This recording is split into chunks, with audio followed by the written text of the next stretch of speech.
Quels sont les critères sur lesquels cette étude s'est fondée pour donner cette note au Burkina Faso? Bon, merci. Ça me permet de clarifier certaines choses parce que j'ai vu sur les réseaux sociaux que je suis l'objet d'attaques disant que c'est Moussa Sawadogo qui a fait l'étude et tout. Non, c'est vrai que j'étais l'expert qui a coordonné l'étude, mais il y a toute une équipe qui a travaillé autour. Donc, ce n'est pas moi qui suis resté dans mon bureau, dans mon salon qui a donné la note. Ça a été un débat participatif.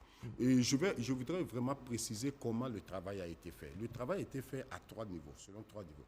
Dans un premier temps, il y a une équipe qui a fait un travail de revue de presse pour essayer de collecter un peu toutes les violations des droits des journalistes, pas seulement par le gouvernement, il faut qu'on soit très d'accord, parce que ce n'est pas que le gouvernement qui viole, je reviendrai là-dessus. Et dans un second temps, il y a eu un questionnaire et des guides d'entretien avec les professionnels du secteur. Les journalistes. Et ensuite, il y a eu la rencontre des experts où il y a eu des journalistes, des défenseurs des droits de l'homme, des juristes et tout. Et c'est ensemble que chacun est venu avec sa notation. On a eu tout un débat d'arbitrage. Moi, j'étais un peu celui qui faisait l'arbitre, demandait aux gens de justifier leurs notes pour ne pas que ce soit des notes qu'on donne par complaisance. Voilà, donc il faut, quand on donne une note, on justifie. Et les débats étaient houleux.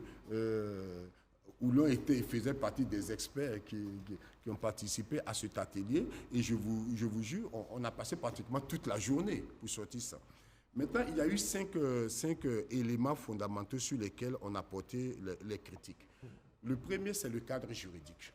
D'abord, l'existence du cadre juridique. Est-ce que c'est un cadre juridique libéral? Et le respect des textes par les autorités et toutes les différentes parties prenantes. L'autre élément, c'est la pratique des journalistes eux-mêmes. Est-ce que les journalistes eux-mêmes, leur production, ils travaillent de façon professionnelle? Est-ce qu'ils respectent les règles déontologiques et les techniques d'écriture?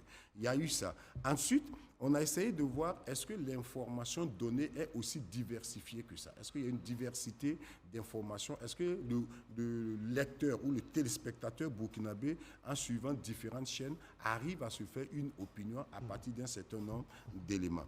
L'autre, c'est le quatrième point, c'est le rôle des organisations professionnelles, ceux qui soutiennent les médias, dans quel cadre ils le font, quel type de soutien ils apportent aux médias. Et l'autre élément, c'est un peu la viabilité économique même des médias.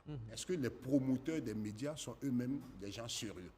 Est-ce que vraiment ils réfléchissent très bien parce que c'est des entreprises de presse. Donc vous voyez, c'est une gamme assez variée et on a passé tout ça en revue et malheureusement, ce qui a fait que le Burkina Faso a eu une mauvaise note, c'est essentiellement à cause du premier point, le cadre juridique, qui existe mais qui n'est pas respecté.